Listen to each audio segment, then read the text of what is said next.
Okay. This meeting is being recorded. And we're now live. Great. We will let people filter in before we get started. Just a reminder to everyone to go on mute.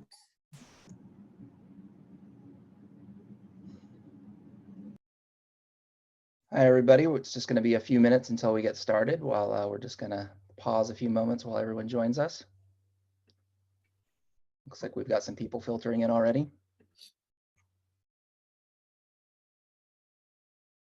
Hey, Gary.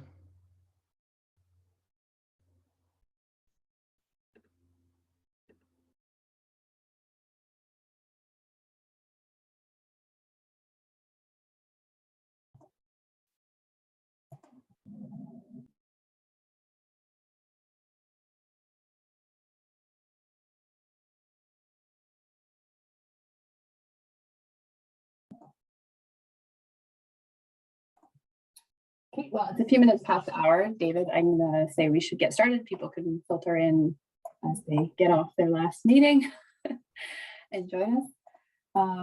Welcome, everyone. Thanks for joining us this afternoon or this morning, depending on your time zone. My name is Karina, and I'm a partner at Deloitte in the cannabis practice, and I'm also a member of the C45 board. So on behalf of the board, I'd like to welcome everyone to our webinar today. The C45 has had a good number of things happening this year, including opening a dialogue with Health Canada. We've been asked to provide advanced feedback on topics such as the recent changes to the KIR report. We've also engaged them on issues that we face in advance of the ministerial review. So this year is really important for our industry. Companies, are struggling to become profitable, and regulators are now actively gathering stakeholder feedback as we head into the ministerial review. So I do encourage you to get involved in the C45 with as much time as you can commit. You can join a committee and add your voice to the discussion. We do operate on a volunteer basis, and it's not lost on us that our volunteers are also some of the busiest professionals in the industry. So I also encourage you to tell a friend and help bolster the membership so that we have strength in numbers and lots of voices to influence what QAs need to foster a healthy compliance atmosphere in cannabis. So for today's event, we put together this members only event so that we can have discussions on topics that matter to the QA community in cannabis.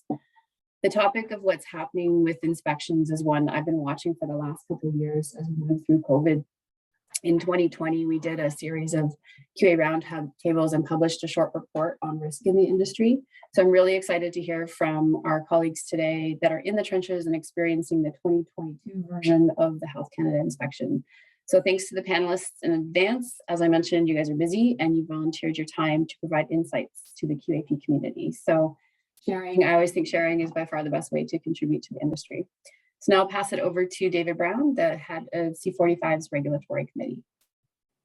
Thanks, Karina. As Karina mentioned, my name is David Brown. I am the head of the regulatory committee at C45, and we have been working on feedback for Health Canada, especially focusing on the current review that is being undertaken of the Cannabis Act. And happy to say that some of the feedback that C45 has been providing to Health Canada in some of our recent meetings was part of the recent proposed regulatory changes that came out a couple weeks ago. And the Regs Committee will be meeting in the next couple weeks to start some discussions on what industry feedback might look like for those proposals. But as Karina mentioned, today we're going to be discussing what inspections look like in the cannabis industry today. I think this is a really important topic for the industry because we have a lot of new license holders who have been licensed only in the past few years during the COVID pandemic when we've seen almost a complete shutdown of in-person inspections. And so Health Canada has moved primarily to virtual inspections and really has not been doing that many over the last few years. And so I think it's important that license holders are aware of what to expect when inspectors are actually arriving at their facility. There was a time in the industry when license holders could expect a team of inspectors once a month. And now we're seeing some license holders being inspected less than once a year. And in my own personal experience visiting some facilities in the last few years, I think that not being on your toes has maybe led some license holders to getting a little lax with some things that could cause issues when inspectors show up. And so we'll have a guided discussion today with our host, Adam, who will be talking to our 4 panelists who are QAs at different LPs, talking about their experience with these inspections and how that has changed over the last few years and what they're seeing. And so with that said, I will pass it over to Adam. Thanks, David. Thanks, Karina. So my name is Adam Lai. I'm manager at Deloitte in the Risk Advisory Center for Cannabis Practice. So like Karina and David mentioned, we have an amazing panel to talk about, what Health Canada inspection looks like today. And our panelists will be here to provide, their insights and experience they've had over the past couple of years with Health Canada since the pandemic. How we're going to break down the session today, we have about 4 main topics, which really goes over inspections in general, what kind of changes we've seen, virtual versus in person, the inspection preparation that they can provide some insights and feedback on, and sampling inspection. But before we get started, I just wanted to quickly introduce our panelists today. So we have Sarah, QAP at Cicatrix Lab, microprocessor. We have Ashish, QAP from JWC, Standard Cultivation and Processor. We have Patrick from QAP from Emblem, Standard Cultivation and Processor, as well as Ben, QAP at Dynaleo, Standard Processor. So, before we get right into it, just quick overview on some past metrics from Health Canada on the inspection data. So, between 2018 to 2021, the stats have shown that, the main top 3 categories of cited observation has been related to GPP.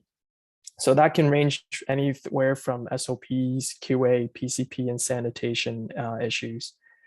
Documentation, retention, observation is kind of coming in the second, and then there's packaging and labeling observations. The rest of the citation really includes licensing, security, and reporting. And out of all those categories, the observations issued, 81% have been minor, 18% major, and 1% critical.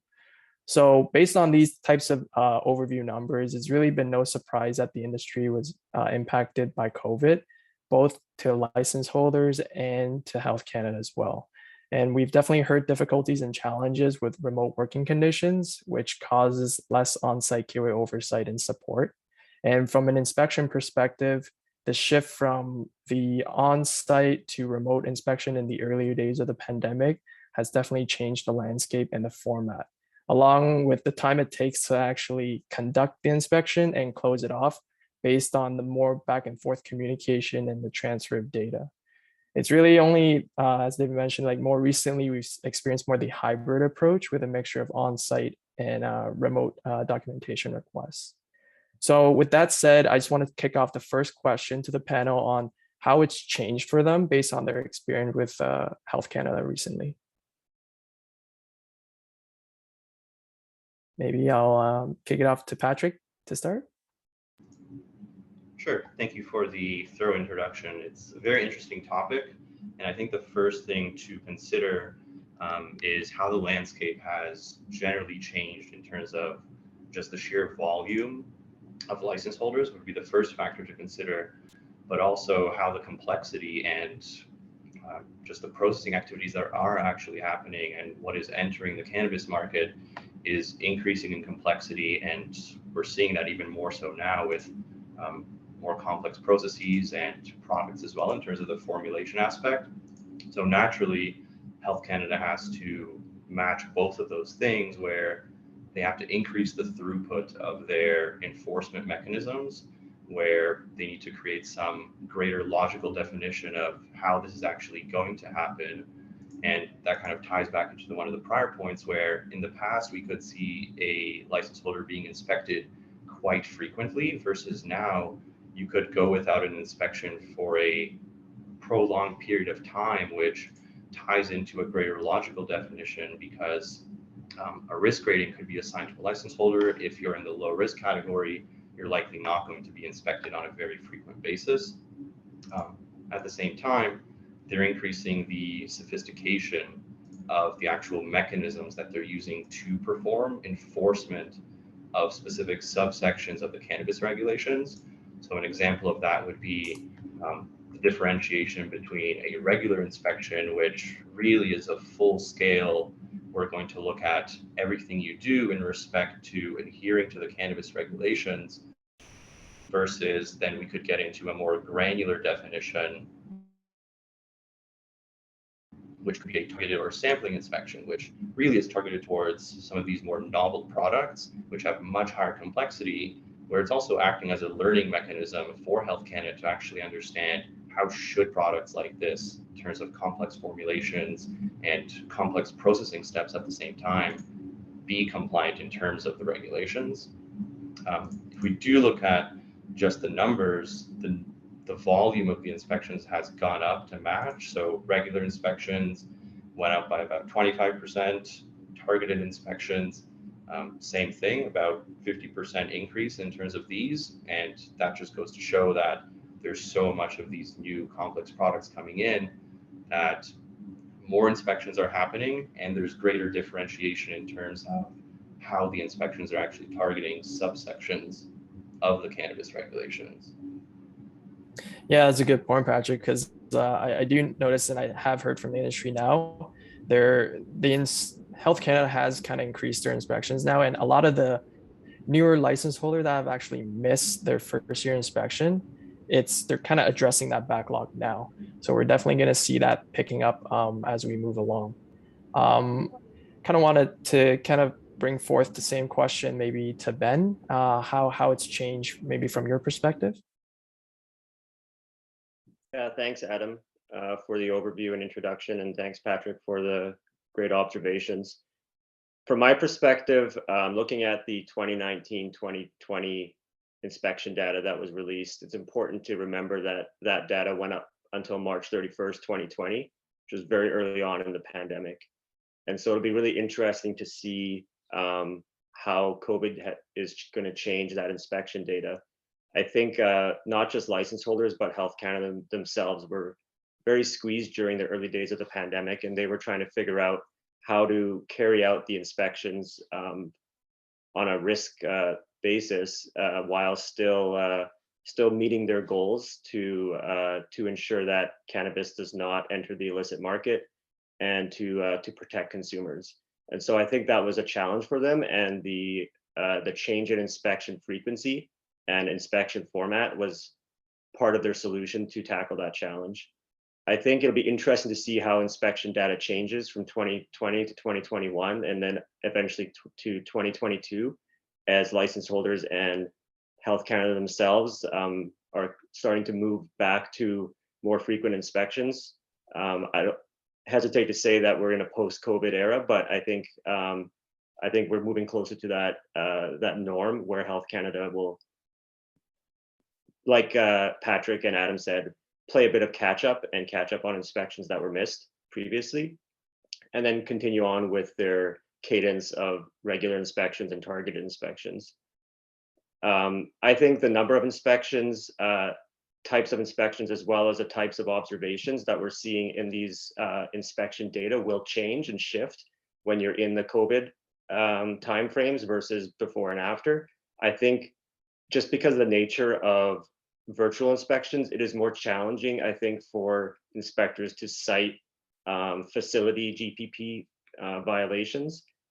However, there's a more thorough documentation review, and so that might shift the types of observations that we see, as well as the proportion.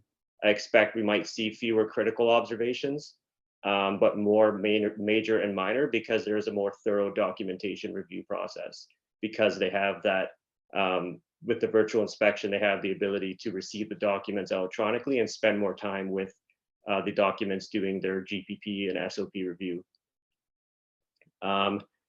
So yeah, I think that's how we will see the landscape change when it comes to more of this data as it comes out over the coming years, and to see how the data changes from 2019 to through COVID, and then we'll see I think another change starting in 2022 once we eventually get that inspection data. Thank you, Ben. Thanks for that. Yeah, so I mean, knowing the different types of changes that we're expecting and what we've seen, maybe we can go through the topic of walking through key components of the QMS, which Health Canada have focused on, based on your experience, from your previous inspections, and kind of want to go through that topic a little bit. Maybe Ashish, if you can provide some insight. Yeah, thanks, Adam, for the introduction. And I think it's a very interesting topic and one of the crucial topic. So key components of QMS, which Health Canada obviously would like to go through, first is SOPs, like make sure all the SOPs are up to date. Then there's a master list of SOPs, which should have effective date, revision numbers, and it should also be up to date. Uh, then other key component I would say is batch records. So when we talk about batch records, it could differ a little bit from company to company, but at a minimum, it should include your cultivation, production, and batch release records. One other thing which Health Canada would like to see is your, and it's very crucial for them, is your sanitation records. Make sure your records are up to date on that side. Other records include pesticide, nutrient application, packaging and labeling, inventory and destruction records. And one of the key component, which I think they always would like to see, is your finished product release specification sheets. So that should be compliant to Schedule B of FDA of cannabis regulations, and making sure that whatever is written in FPRS, that's compliant to that regulations, and also followed as accordingly on the test results. The other thing I would say is your deviation and complaint reports. That's one of the very first thing which Health Canada requests during the inspection request. That should be thoroughly reviewed before providing to Health Canada. If there is some open deviation or complaint reports, make sure you have a rationale around it, or if an extension is required, then requesting an extension and being transparent about why those reports were not completed, so there are no surprises. And there are other components too, but I would like to focus also on PCP plan. So if you are a license holder for processing and you're producing extracts or edibles, then it is to be ensured that you have a written PCP plan in place. And a PCP plan itself is a very big component of a QMS.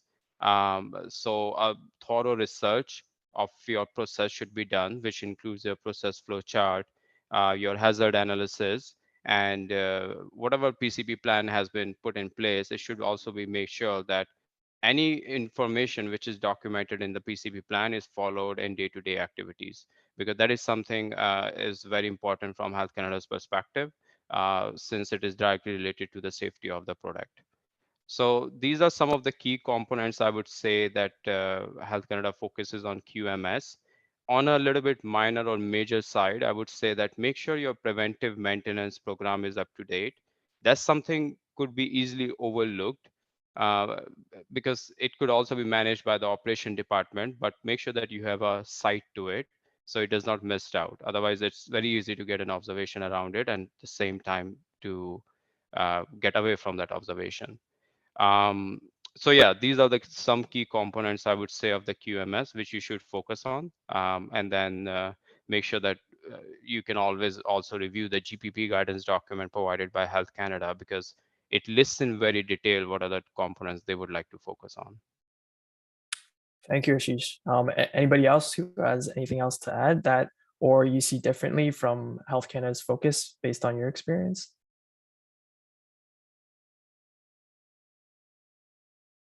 Yeah, Adam, I that- just wanted. Yeah, go ahead, David. Sorry, I just wanted to jump in to remind attendees that if they have any questions for the panelists, they can put them up in the chat or the QA function, and we'll be addressing those in a little bit. Perfect. Thank you, David. Yeah, so before we go to the next topic, I know we have a special panelist here, Sarah, that can actually provide a lot of insight and feedback, because based on the license type that she has of the microprocessor, and knowing that she had her first sales amendment inspection, first inspection with the unique product type, maybe I can give her some time here to share her insights, feedback, some of her experience with Health Canada in terms of what stands out from a microprocessor inspection, and her product unique format that's different from the rest of the panelists here. Perfect. So yeah, we had our first inspection as the inspection for our sales amendment, and then we were using suppositories, which was kind of a new product type for Health Canada. So it was definitely kind of a lot of firsts on both sides. It was interesting. So it was the edibles and extracts and topicals, and then with the microprocessor. We did a kind of a hybrid inspection. So we had to do kind of our documents beforehand that went to a specialized kind of quality assurance inspector, and then referred on to even more specialized because it was kind of a new product class at the time. So with that type of inspection, they really are focusing on basically batch records and then kind of spider webbing out from there to any of the other kind of QMS systems and documentation. So it was a fairly focused inspection in terms of the paperwork. And then we had a kind of a 2-day in-person inspection of the actual facility, which was then kind of tied in with the actual kind of batch records, as well as the standard kind of facility inspectors. So it was kind of 2 compliance officers, 2 full days. And really it was a focus on, like I said, the SOPs, making sure that everything that they had seen in terms of what we told them the products were going to be actually matched up with the physical products. And again, that batch record was very, very important, and kind of making sure that everything was kind of linked up, and from the batch record to the SOPs, supporting SOPs, like you said, those preventative maintenance plans, everything kind of tying back into the batch record, and then kind of back to the actual physical product. What we found was that, there's a lot of right answers. It's just really a matter of making sure that you are explaining why and really documenting that. So there was a large focus, probably because it is a unique product class, on kind of the justification and how you got to that answer. So, much as they know what the parameters are that they're looking for, they also want to make sure that you know why those parameters are correct, and to have kind of all of your references set up. So being able to go through and kind of link back to those original, like European pharmaceutical or pharmacopoeia or whatever that original kind of documentation is very important. And if it's not written down, it doesn't count. It has to be very, very well documented, even if you know you have the right answer. Thank you, Sarah. Thanks for that. And that's a good segue now to kind of go into the next topic about the virtual versus in-person inspection. Based on you guys' experience, how does the virtual inspection differ from a regular in-person inspection? I know you guys talked about sometimes you're expecting documentation to be prepared ahead of time, but aside from that, what kind of major differences have you guys seen so far? Probably I would pass this one off to kind of Ben or Patrick, just because we've only done kind of the hybrid model. So I'm not as familiar with the full kind of full virtual or full in person. Sure, I'll take a stab at it. Thanks, Sarah. For me, the fundamental difference between a virtual inspection and regular inspection is that there are no longer any surprise virtual inspections. Before COVID, targeted and annual inspections were mostly unscheduled. So Health Canada would arrive on site without notice, and you would commence a week-long or a 3 to 4 day long inspection with the inspectors. But after COVID, all virtual inspections are now scheduled by email to the responsible person on the license 5 to 10 business days before the start of the inspection. This gives the license holder additional time to prepare that they otherwise might not have had, which is definitely a benefit in some cases. The other difference is that the virtual inspections have a requirement to upload documentation, which can help the license holder with document retrieval. It gives you time to get everything in order before uploading to the inspectors, but it also gives the inspectors more time to thoroughly review and scrutinize your documentation. Finally, a fully virtual inspection gives limited ability for the inspectors to view your premises. So I think there were some technological challenges in the early days of COVID, where fully virtual inspections, they were doing a facility walkthrough via a cell phone camera, where the license holder was guiding the inspectors through the facility. And I don't think they were finding a lot of value from that.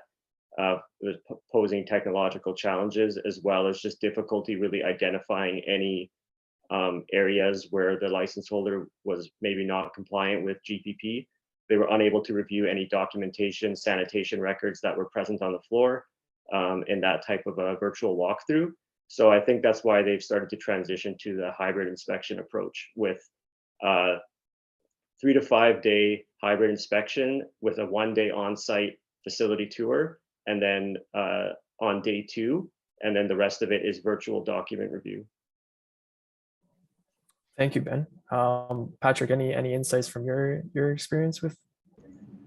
Yeah, definitely. I can expand upon one thing, which I think Ben hit the nail on the head in this case, which is essentially the differentiation between a real-time feedback system versus a slightly delayed feedback system, where if it's an in-person inspection, the document request, the questions, everything that the inspectors are doing is more or less required in real time, where it can, to an extent, almost feel slightly intimidating, where you have a room with 3 inspectors and you just have to feed documents and answers via people into this room. So sometimes the flow can be a little bit disorganized for real-time inspections or in-person inspections. The very nice thing about the virtual inspections is it does essentially give you this very, not lax, but a relaxed, but yet still very well-defined approach that Health Canada is taking in terms of very sectioned flow of the actual way they're executing the verification of your QMS and the systems you're using to actually be in compliance with the cannabis regulations. For questions, you're going to be on some call with the inspectors, and you have a little bit more time to actually discuss as a group internally before you provide and give that answer back to the inspectors. So it gives you that little bit of extra time to actually think your answer through a bit more thoroughly. And especially for the documentation requests, these are fed back to the inspectors via CTLS. So this gives you even more time to thoroughly review and make sure that your submission back to them is exactly what they're looking for. With that one potential, you could call it a downside, but the fact that Health Canada now has technically more time to review your documents is definitely a good learning opportunity for the inspectors at the same time to further the policies that they're using to enforce in the first place. So I think the way that we're going in terms of a potential hybrid approach, which Ben mentioned, where the portion of the full virtual, which I don't think was working well either, which is running around with a phone and essentially pointing it at things, it wasn't working too well. And I think that both parties have recognized this. But the portion of the inspection that does work very well virtually is the documentation review and then a pre-scheduled discussion period between the 2 parties that are involved in the audit. It really does help drive forward a positive audit process, I think. Thanks, Patrick. And Ashish, any chance you can weigh in as well? Maybe some of the pros and cons that you've seen as well. Yeah, thanks, Adam. I think Patrick and Ben has provided a very good insight about virtual versus in-person inspection.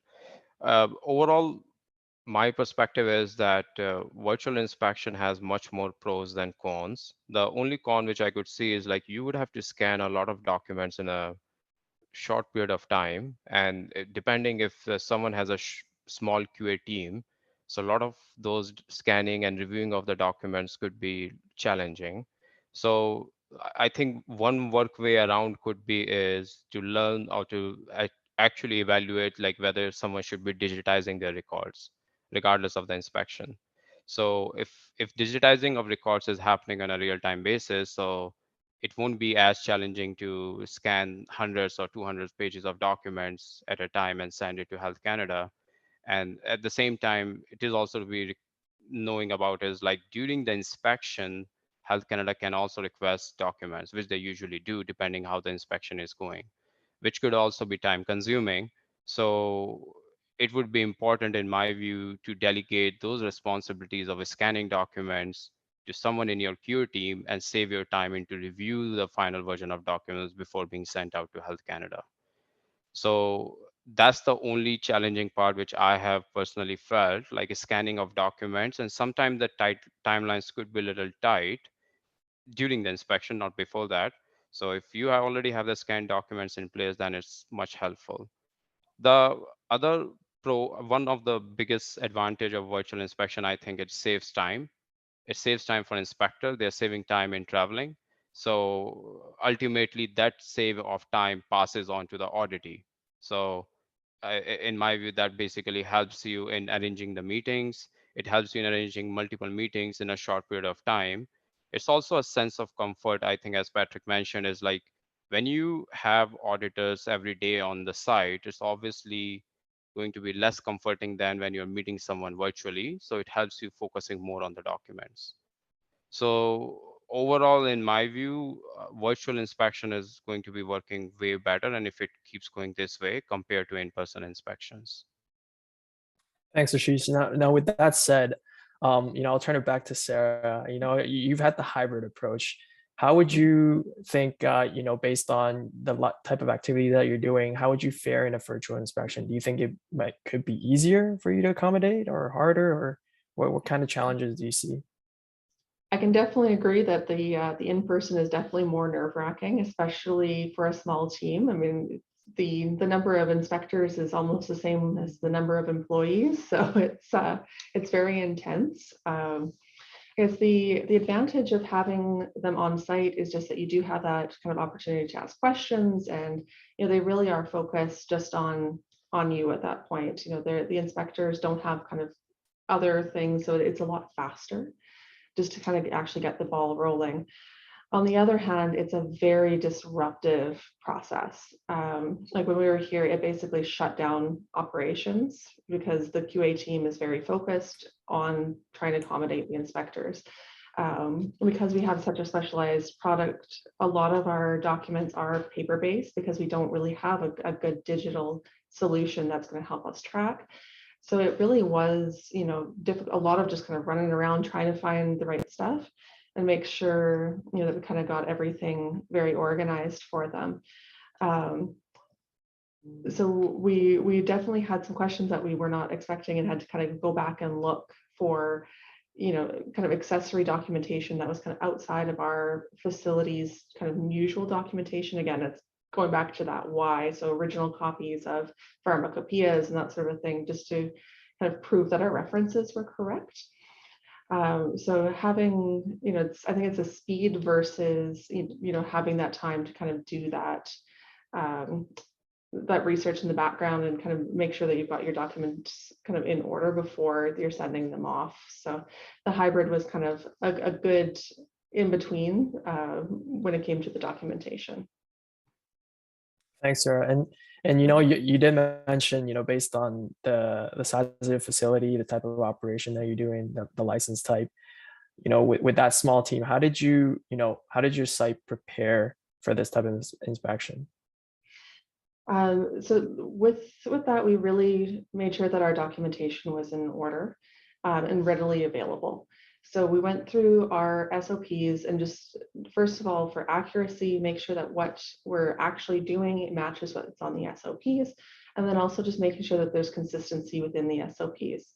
So making sure that if you've updated, your core SOPs, that has actually been translated down to the supporting SOPs as well, and that everything kind of lines up, dotting all the I's, crossing all the T's, and then making sure that all your dates match and all your, your signatures are where they're supposed to be. Everything is kind of orderly and, completed.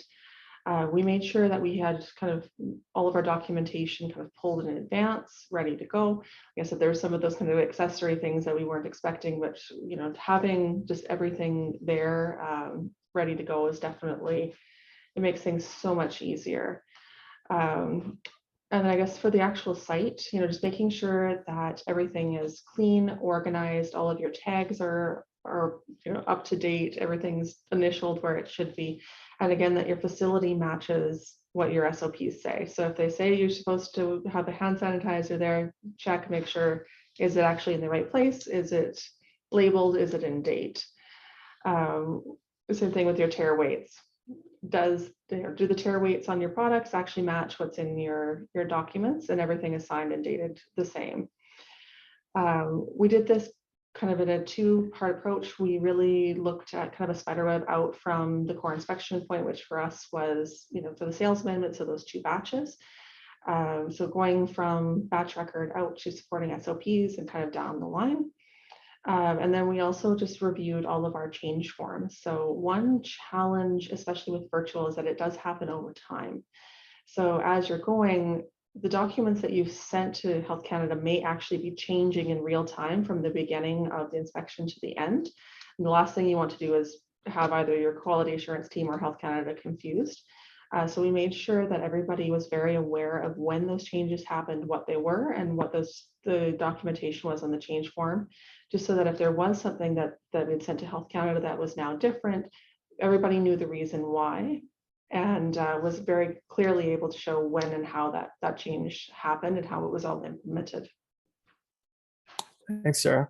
And maybe I'll open up to Ashish, Patrick, and Ben too, just based on the standard license type. What are some of the key strategies that you guys have kind of developed over time based on the inspection preparation? Sure, I can talk about that. Thanks, Adam.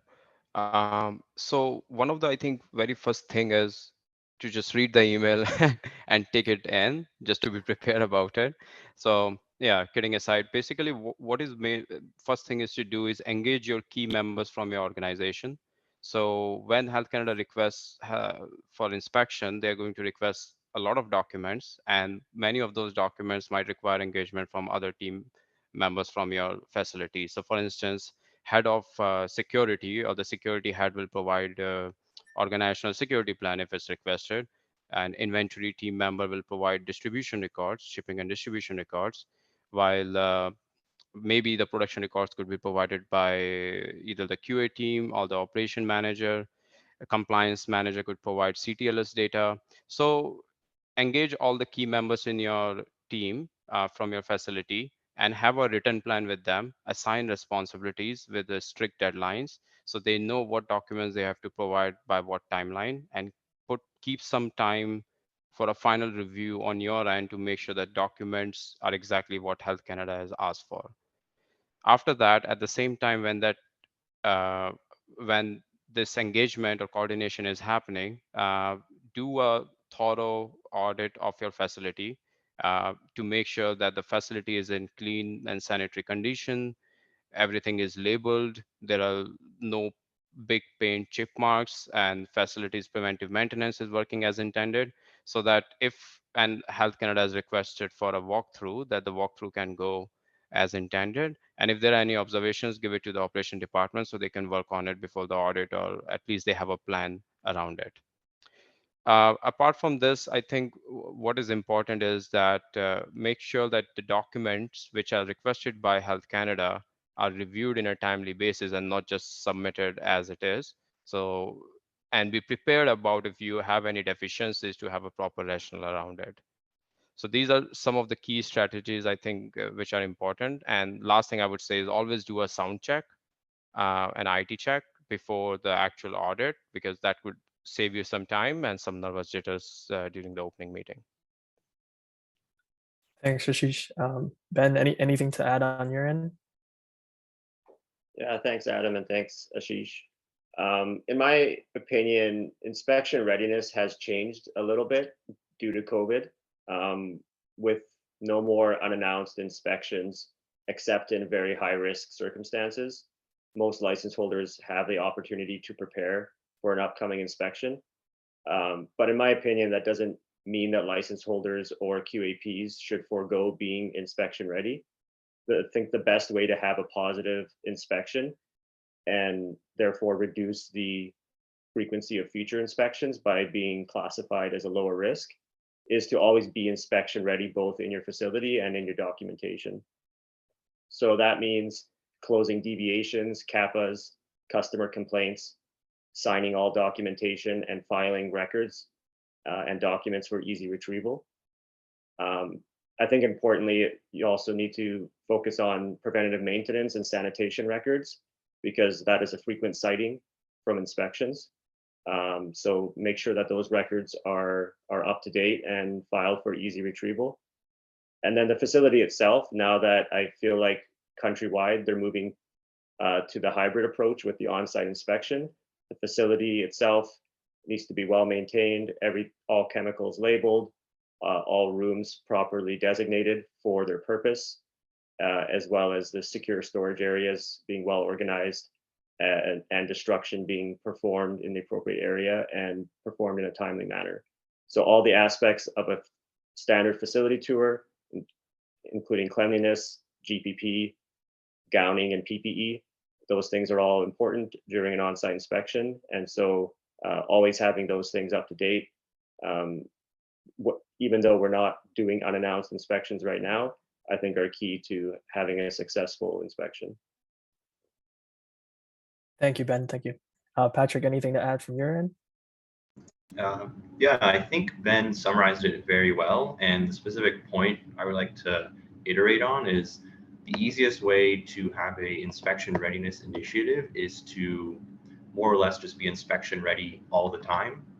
Being real time with high level, the two components of how you manage the quality of your product and how it goes through your processing steps would be QMS elements, making sure that these things are real time. So making sure that we actually follow our procedures. If we do something, that's what the procedure should actually be. Ties into personnel training. Verification of personnel training is very important. Key quality elements like deviations, CAPAs, change controls, and so on. If they're real time, it's so much easier to actually understand what are the challenges that we're facing in terms of our business as a license holder. One thing which is somewhat of a hot topic is PCPs. It is a much broader scope document where it basically pulls in numerous portions of the QMS as a whole and kind of ties it all together. So having PCPs for your extract products is absolutely crucial, and actually making sure that what is in the PCP is accurate, that these risk mitigation processes are actually functioning, which would be a verification of effectiveness tool like a self-inspection program. Then you have the aspects of operations and facility control, so making sure my processes function properly, ties into personnel training, high-level things like cannabis inventory, security of the facility, facility control like preventative maintenance, sanitation. All of these things are crucial, and it's so much easier if you're real time with it and are out on the floor and in the documentation at the same time. So both of these have to kind of be in harmony to function properly, I think. Perfect. Thank you, Patrick. So, in talking about the evolution of Health Canada inspections, obviously, we also talked a little bit about the new type of inspections that Health Canada has introduced, which really is targeting around sampling. And I don't know that this kind of stemmed from, obviously, the development of new products, the 2.0 extract products, and really it's kind of a per product basis, right? It really allows Health Canada to monitor the quality of cannabis and ensure the compliance with the regs. So in addition, I know Ben earlier talked about how this is definitely a new avenue for Health Canada to learn about the new cannabis products that the industry is pushing out. So maybe if we can talk a little bit about what a sampling inspection is, like what it's about, maybe the purpose and the scope. Maybe Ben, if you can provide some insight to that. Sure, thanks, Adam. Yeah, I think it's very important to talk about sampling inspections because I feel like not a lot of license holders have had a sampling inspection, depending on whether they are actively selling product to the market or they're just a cultivator or processor that doesn't have a sales amendment. I think that makes a difference in terms of whether they experience or encounter that type of inspection. So a sampling inspection is a type of targeted inspection where Health Canada requests a license holder to sample 1 to 2 lots of a specific class of cannabis. I think Health Canada has campaigns where they will sweep through all license holders that fall under a specific category. So for example, in 2020, they targeted all license holders selling vapes.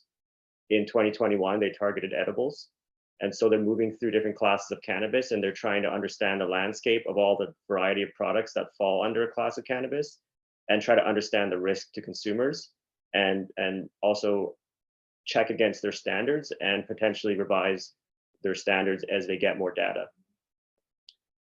If it's an in-person sampling inspection, Health Canada will be present as you sample product in front of them.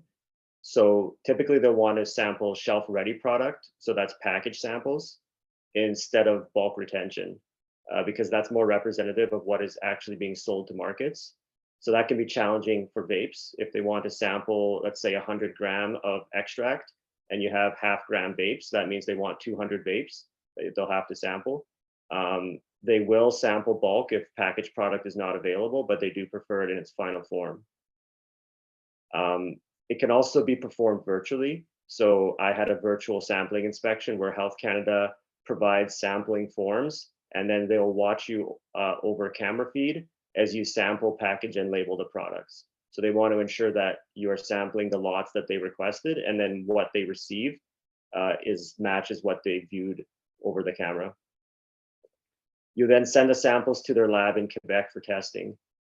The lab results will then be submitted back to the responsible person on the license via email in about 4 months. And any follow-up corrective actions will be provided if any of the test results are out of spec for contaminants like heavy metals or pesticides, or if there are any variances in the cannabinoid content versus how the product is being sold based on the NNCP that was submitted for that product or the product label. One thing that I want to add is while inspectors are on site for a sampling inspection, they also have the authority to cite any GPP violations that they see, which would go on to the inspection report, but that's not their primary focus. Thank you, Ben. And maybe a question for Patrick and Ashish is, how does it look like for you guys when Health Canada executed it? And maybe if you can talk about the flow of inspection, does it differ from a regular inspection? Yeah, I can take a stab at this one first. So from the sampling inspections, which I've been involved in, just to kind of tie in Ben's prior point, we have seen some iteration in terms of the sampling inspection itself, where the first one was actually a request to showcase the sampling procedure, so verification of how we sample via camera feed. But in the next one, actually, it was sufficient to just provide images of the product itself in terms of like a multi-angle shot. So it's interesting to see how the portions of the sampling inspection are changing over time. In terms of the actual inspection itself, a portion of it functions similar to a regular inspection, where you have a standard notification of an inspection, you have a target date. So this works very well in terms of preparation because now you know the date, you get your key stakeholders involved, and you ensure your preparation is up to par. Generally speaking, this will be prepared or paired with some pre-requests. So this will likely be items such as batch records for the products that they're targeting, because they are kind of going on a campaign on a per product type. So like edibles, vaporizer cartridges, and so on. Like that would be a PCP as an example as well, which is a very high priority item right now in terms of what is being verified as an effective control measure that a license holder is required to have. The further steps of the inspection would be comprised of an opening meeting. So this would be the definition of what is the purpose of this inspection, what is the scope, so what products are we targeting. So we'll go through a PowerPoint with Health Canada to kind of review some of these items and what are the portions that they're going to be targeting. In terms of how the actual sampling occurs, could do either way, where they actually want to watch you do the process, although I would expect that we're likely going to move away from that in terms of the value that it actually brings, where verification of the procedure of sampling will likely be a supplement to actually looking at a person doing the sampling process, where we would follow our internal procedure to sample from bulk, provide images of the product and the samples, and then ship them to Health Canada. At the same time, as Ben mentioned, they do have the authority to verify anything in relation to GPP while they're actually doing the inspection and reviewing of the documents that are provided, which ties into how the final results are submitted to us, with essentially being two parts of this inspection. First part being the monitoring report, which is basically the same as a regular inspection, although you should expect it to be much shorter because the scope of this audit is very targeted towards a specific product type and specific subsections of how that product goes through the processing life cycle.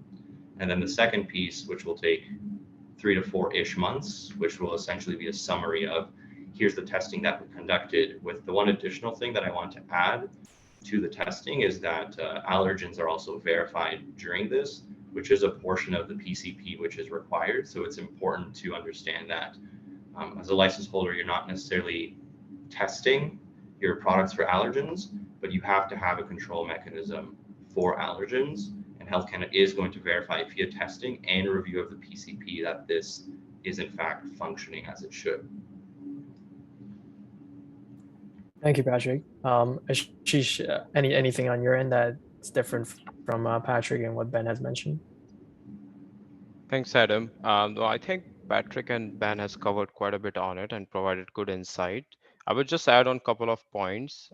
Even on my experience with the sampling inspection, it was done, it has to be conducted by us, not by the auditor. So it was a virtual sampling inspection. And one thing to be is aware about that could also be a little bit time consuming depending what kind of retained sample one has been storing, whether it's a final product or whether it's a bulk product. And Health Canada has requested, in my prior experiences, about 100 gram of samples, I think similar to what Ben mentioned. And so just to be aware about that, this is the requirement, although it's not written in the regulations, but just to have enough sample for Health Canada if it's requested for a sampling inspection for anyone in near future.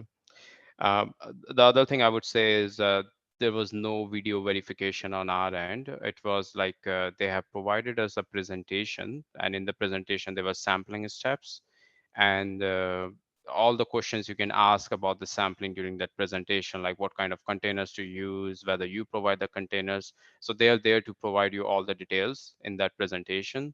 And once that presentation is finished, the sampling conducted, and then we just take the pictures and then sent it to the Health Canada, which again could differ from maybe the auditor to auditor, or it could be also, I think in my view, could be a difference where the site is located. Someone might be located in Saskatchewan and auditors might want to do a virtual sampling than compared to somewhere where they could actually do a physical walkthrough and maybe conduct the sampling by themselves. But I'm not able to find exact scenarios that how it works, but just to be mindful about that. Um, Apart from that, I think all of the other things have already been covered by Patrick and Ben. So that's pretty much on my end. Thanks, Ashish. Thanks for that. So, based on, what the group has talked about in terms of sampling inspection, Sarah, like, how do you think Health Canada would treat, your special, unique product type formats if you were to kind of run into a sampling inspection? Yeah, with the unique product formats, it's really they're treating them with caution. It's really up to you to prove to them that your product is compliant, not up to them to kind of tell you how it needs to be compliant. So really for a sampling type inspection, having the documentation as to, how things are compliant, why they're compliant. If you've made a decision on a certain parameter, like a microbial count, knowing why that particular parameter was chosen, and then being able to show how it's consistently going to be maintained. So showing that, within your batch, between batches, those parameters are still going to be achieved, again, with the PCP, and then being able to kind of prove that through the sampling. The compliance officers don't necessarily have a huge background in some of these like kind of specialized products. So just having the links back to the original pharmacopoeia and just having it very organized is important. Again, there's kind of multiple correct answers, multiple correct ways to get there, as long as you kind of got the documentation to back it up. Thank you, Sarah. So just looking at the time here, we are reaching the top of the hour. I just wanted to maybe have a closing question for everybody to answer, and for the group here. If you were to kind of provide one word of advice for someone's next inspection, what would it be? Maybe Sarah, you can start. Sure. I mean, the main one is don't panic. They are there, for the same reasons you are, which is to promote compliance. Just try to be kind of helpful and be very organized and honest, and you'll get through it. Very similar advice as Sarah. In my opinion, whether it's your first inspection or your fifth, I think it's important to remember that inspections are meant to highlight deficiencies and improve your processes. So don't see them as an obstacle to overcome, but rather an opportunity for improvement. As well, I think many Health Canada inspectors are learning along with us. So take it as an opportunity to educate them as well about your processes and products. And I think things will go very well if you form that sort of working relationship with the inspectors. Yeah, for me, I would say be transparent, be polite, and just make sure any rationale you're providing to Health Canada, like it makes sense to you. If there are any deficiencies noted during the Health Canada inspection, that's a part of the whole audit process, as Ben mentioned. They are there to find observations, and you are there to correct those observations. But as long as you have a good rational explanation and you're working on something, they do take into consideration. So that would be my advice. Just follow that approach. Thank you. Yeah, I would definitely echo the sentiment of just consider it as a learning opportunity, likely for both parties actually, where Health Canada is learning a lot through these audit processes as well, where we're seeing them change their audit process and they're devising mechanisms to actually audit specific things. So there's definitely a lot to learn, especially considering that the industry is changing almost on a daily basis, more or less. Consider it a collaborative process where everyone's kind of in it together. Both parties want to enforce compliance. It's just a tool that's being used to actually perform that process. So I think it's a good opportunity to actually perform process improvement. Perfect. Thank you. Thank you, everyone. Thanks for the panelists here for providing their time here to share their insights and feedback based on their experience. So really appreciate your time here, guys. David, if I can maybe just turn it back to you. Yeah, thank you, Adam. Everyone can hear me? Yep, we can hear you. Oh, okay, good. Yeah, really interesting discussion. I found this very valuable. So we've had a lot of questions in the chat, and there's been a lot of conversations and questions answered. But so some of these may be repeated, but I just want to go through some of the questions that have been asked. So the most recent one from Anthony asks, does it really make sense retesting all the parameters after sending flowers for pre-roll after the flower has been initially tested? Obviously, we need to test products in its final form for CBD. My concern is more contaminant testing except pesticides. So if anyone has any comments on that.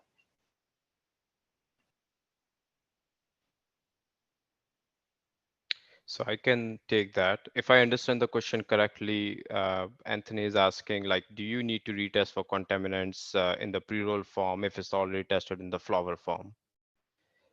Sorry, go ahead, David.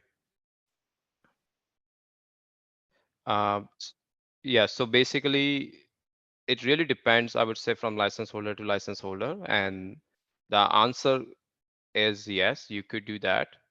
Like if you have everything in the flower stage and after milling, your contaminants testing is done, but you have to justify to Health Canada that your processing of the milling and pre-roll preparation does not add any more contaminants from the flower stage. So at least for microbial testing, you would require that kind of testing because after milling, you have a good chance of adding contaminants through a microbial processing. While for heavy metals and also for your aflatoxin, there is less chance of adding those contaminants. But Health Canada has been a little bit on and off on this particular point. So I would say if you do go that approach, make sure that you have a proper rationale to justify to Health Canada, maybe through a validation study or something, that before and after there was no more added contaminants through your milling and pre-rolling process. Yeah, but microbial definitely I would recommend. I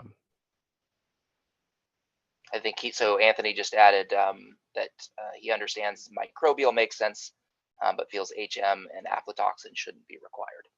Anyone have any other comments on those? I think a risk-based approach is really, as Ashish had mentioned, the ideal way to proceed in a circumstance such as this. You have justification and documented evidence that the processing step is not an introduction of that contaminant, then testing for that contaminant should not be required at that step. Versus if you do not have documentation over the course of a set amount of data points, then your risk mitigation is your testing in that case for those key metrics. It's up to the license holder to define what those specific metrics are. So I think microbial is probably the number one. And yeah, I think that's more or less it. Yeah, the Anyone else thing to wanna- keep in mind, sorry, David, the thing to keep in mind also is like, because I noticed here, Anthony, you mentioned for pre-roll. So I think to my knowledge, there has been heavy metals cited in the different types of paper that could be used.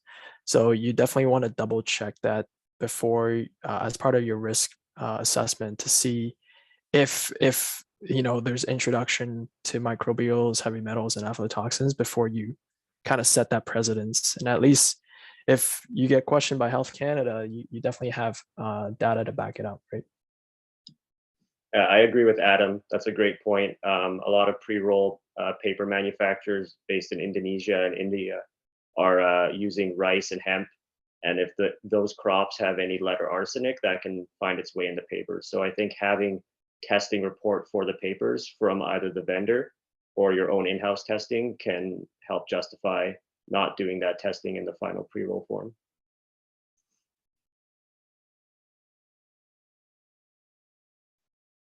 Okay, if no one has anything else to add, I'll move on to the next question from Marie Eve. And again, this has been answered by a couple panelists in the chat, but she asks, do they check staff training now?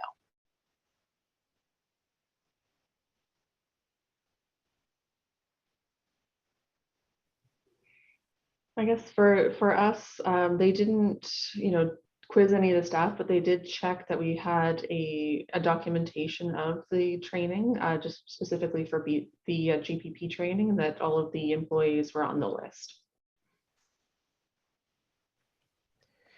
Yeah, for staff training, in my personal experience, I have seen that they look at the training it's not so critical than other components in my view. You definitely would have to do the staff training and make sure that everyone gets trained, but that doesn't mean you don't do the training. But it's not as critical as missing some components on the PCP or not having updated SOPs. So training records could be reviewed. But it's not super critical than like other components. Yeah, I would agree with that. Training records, the extent of the verification, from my experience, would be in terms of system level. So do you have a robust system in terms of actually managing this process, making sure as new procedures come in or tie it into your change control system, where as you change things or make new things, people understand how to utilize these new or revised tools or systems, and making sure you have documentation that, yes, I have been trained on this revision of this SOP. The scrutiny in terms of the training records, the actual execution portion, I haven't seen to that extent. But basically managing those two things, I think, would satisfy that requirement.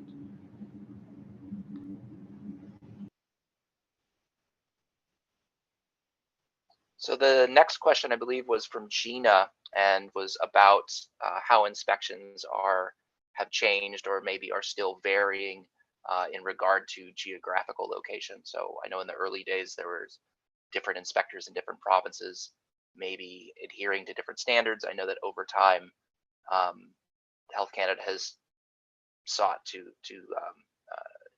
make those inspection processes a little more uniform. Is that what people are seeing on your end?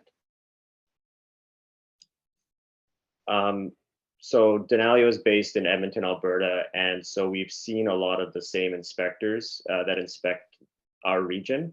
And I think Health Canada is trying to spread inspectors apart, but I still see a little bit of a separation in Western Canada and Eastern Canada in terms of which inspectors cover those license holders.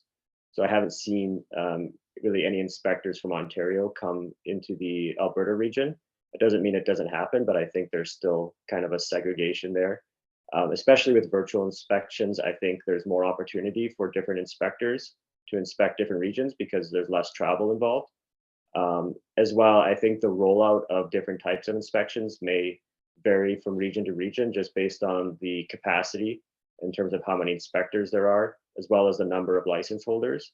So whether we do eventually transition back to unannounced surprise inspections, that may happen in the future, but it may not roll out uniformly across the country. It might happen in certain regions where they have that capacity and they're caught up on inspections versus other regions might take a little bit longer to return back to that normal.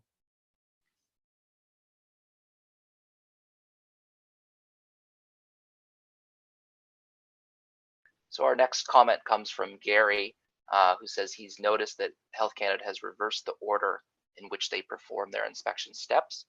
They used to start with a walkthrough followed by a document review, but now with these COVID inspections, virtual inspections because of COVID, that they've reversed that order. I'm curious if that reflects what all our panelists are seeing as well.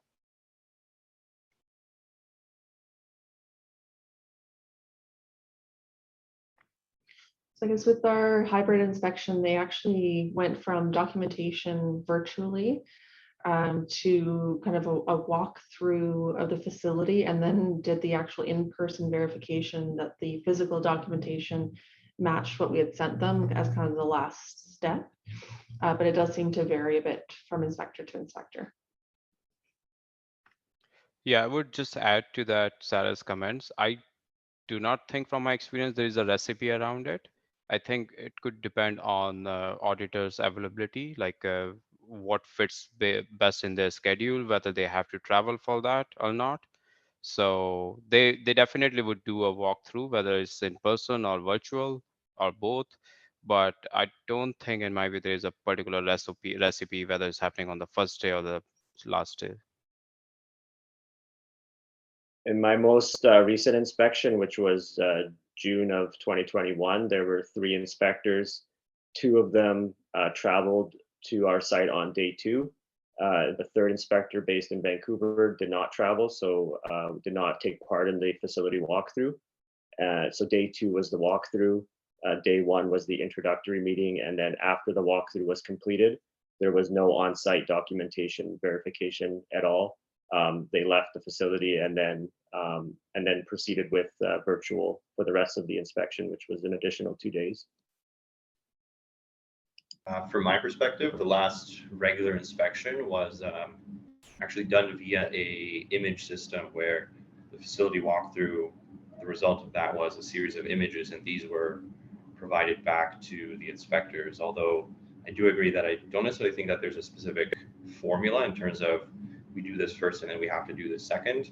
I think it really does depend on the availability of the inspectors and how that inspector team actually chooses to do the inspection.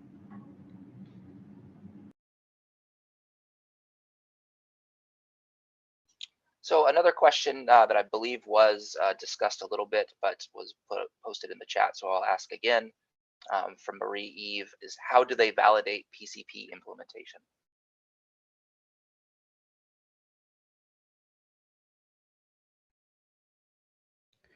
Sure, I can take that. So PCP implementation is validated also through your batch records and SOPs. So as mentioned, like PCP is a bigger component. It's a very big component of your QMS. So whatever is mentioned in the PCP, for instance, if you haven't mentioned anything about your critical control points, how you're controlling those critical control points is by setting control limits, like whether it's temperature, humidity, etc. So when inspector is going to review those batch records, they are going to see, okay, this parameter, whether it's mentioned in your PCP and it's followable as such. Also, anything which you have mentioned in SOPs, which are applicable to PCPs, that should reflect in your PCP plan. So while reviewing your documentation, that's how Health Canada is going to see that whether your PCP plan is, first of all, applicable to the cannabis regulation. It covers all the components. And second, whether that PCP plan is followed based on your records and SOPs. Yeah, ours was very similar. They looked originally at kind of the PCP and then linked that to the SOP. So if you say that you're supposed to have a cover on something, to prevent microbial contamination, they wanted to see that in the SOP you say that you're going to use that cover. And then they actually linked that into the physical inspection as well and said, okay, in your PCP you said, your mixer was going to have this certain parameter. They'll actually go and check to see, do you have that lid on your mixer, and just make sure that everything matches along your processes. Sorry, I would just like to go ahead, Patrick. Okay, I'll go ahead.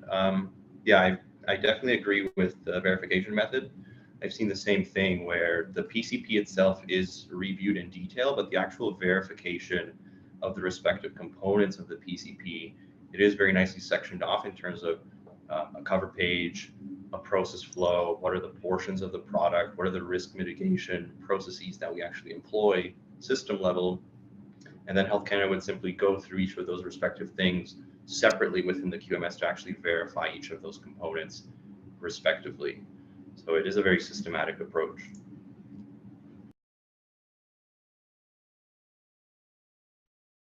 So another observation in the chat from Gary that I thought was interesting is he says qualification of vendors in labs are becoming a bigger issue with inspections. Is anyone else seeing that?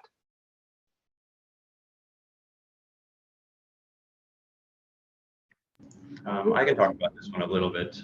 I definitely agree that the scrutiny of essentially the very start of your processing activities, where the vendor qualification is key in terms of material control as well as testing controls. Most license holders outsource their testing to a third party. Not that many license holders do internal testing via validating methods and doing it that way. So actually reviewing these records and making sure that you manage your vendors, not just approve them the first time, but actually manage them long term is very key in terms of actually protecting your processing steps. So it does tie into your QMS essentially as an input into the actual processing activity. So can definitely understand why they're enforcing it more. It's also important to consider that there are a lot of new license holders, but the different license holders sometimes could not necessarily start with a specific portion of the license. And what I mean by that is not every license holder is going to cultivate. So you could be sourcing your cultivated material to do extraction processes or further processing from a completely different license holder. So understanding and integrating their QMS essentially into your own is, I think, what the target is of kind of scrutinizing this to a greater extent. Yeah, and I think also Health Canada is seeing more as the industry's developed and matured, that there's a lot more contract manufacturing happening, right? So depending on which stage a processor can intake a product, the form of that cannabis product might be already pre-processed or have some sort of processing step. So for Health Canada, they understand that there's different variations of processing, and that's why they kind of want to have that traceability and identify any sort of third-party supply chain risks. And how often are you seeing requests for secondary testing of batch samples?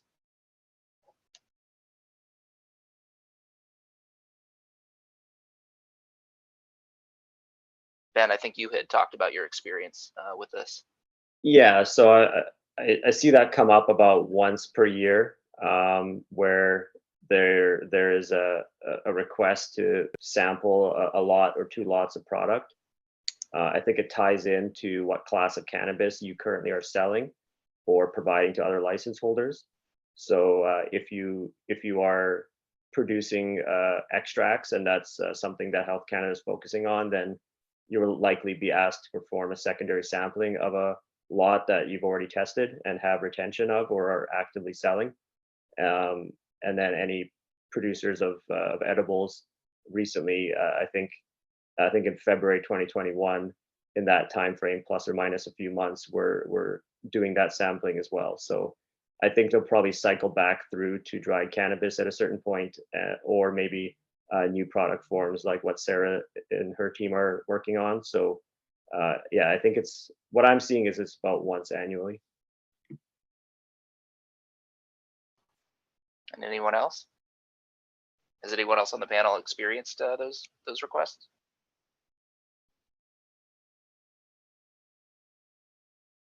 Okay, sounds like they haven't. Well, I believe that's all of our questions that have been posted in the chat. Does any of our panelists or Adam have any final comments?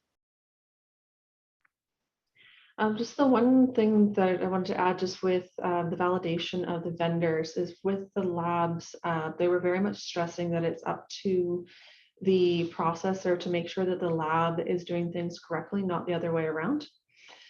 So they can ask you to validate the lab's methods and to understand the lab's methods in terms of, you know, what type of even extraction method that the lab is using in order to test potency, things like that. So having the validation for the lab itself, a copy of the license, and then also a copy of the validation documents for the specific base that you're using can save you some time. That's an interesting point. So license holders need to be aware that they need to be the ones that are ensuring that the lab they're choosing is not going to cause any kind of product recall, essentially. Yeah, and it's up to the processing license holder to define what the cutoffs are for any of the parameters, and to be able to tell them why that is. One thing to add is a lot of labs previously, when oils was still a class of cannabis, had validated methods for oils.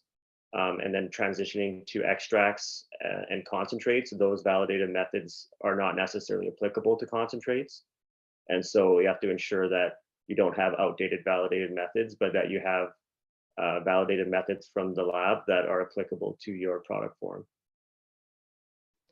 Yeah, just to add one more point and to resonate with Ben, some of the labs actually, I know they are still transitioning from oil to extracts, or trying to update their LIMS, Laboratory Information System. So it might be a good idea when you're qualifying your lab to have a talk with them, whether they have updated validation methods, or is there something on the report which is going to show which is not applicable anymore, whether it's going to show in the cannabis metrics dried cannabis when actually the product is extract. So these kind of minor things could be asked during your inspection and could save you some time during the inspection.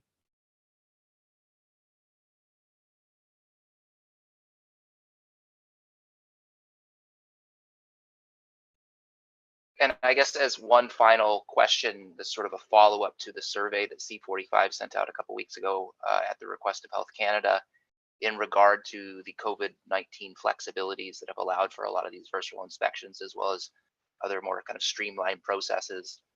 What are all the panelists' thoughts on extending those or integrating those permanently into the inspection process?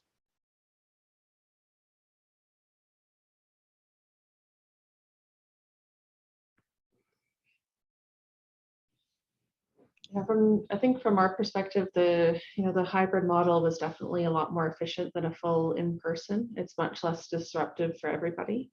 I think and ultimately, it resulted in a better inspection. It was kind of more helpful on both sides. So we're hoping that's going to continue forward. I would most definitely agree. I think all aspects or most aspects of the inspection are more suitable in terms of the virtual or hybrid approach. The only one thing that I do think is better in terms of in-person is the actual verification of the facility, which I think is much easier and effective to actually do in person, to get an actual feel of the culture of the facility. What is the personnel flow, to maybe verify gowning transitions, as well as material flows and what risks those could potentially pose. But in terms of everything else, the disruption to the operations, all of this I think is very well defined in the virtual flow.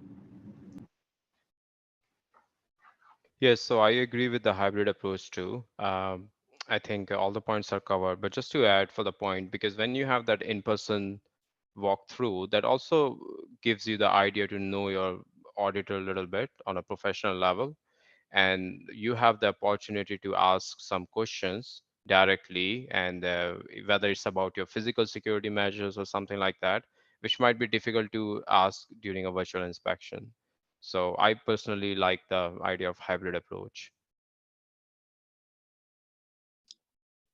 I agree with the other panelists where the benefits of the hybrid inspection are definitely clear, and I think I would love that to become the permanent approach to inspections going forward.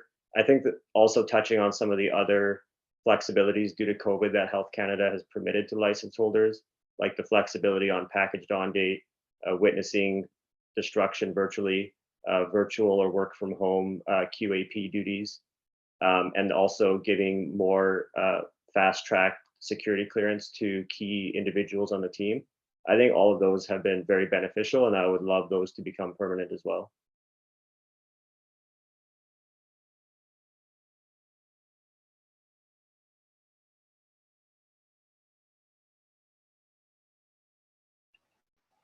Okay, well, I think that is all of our questions. So we have a few more minutes and I'll pass over to Adam to wrap up, but I want to thank all of our panelists for this really interesting conversation.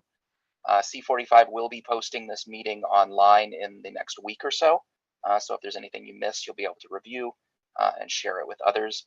I appreciate you sharing your insight and experience. It's been incredibly valuable. Adam?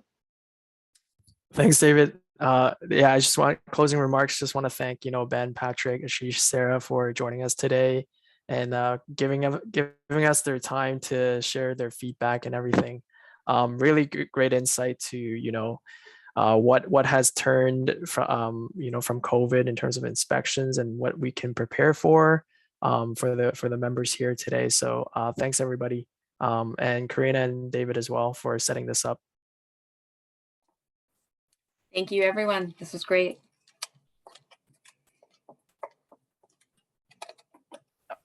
All right, thanks everyone. We will see you again very soon.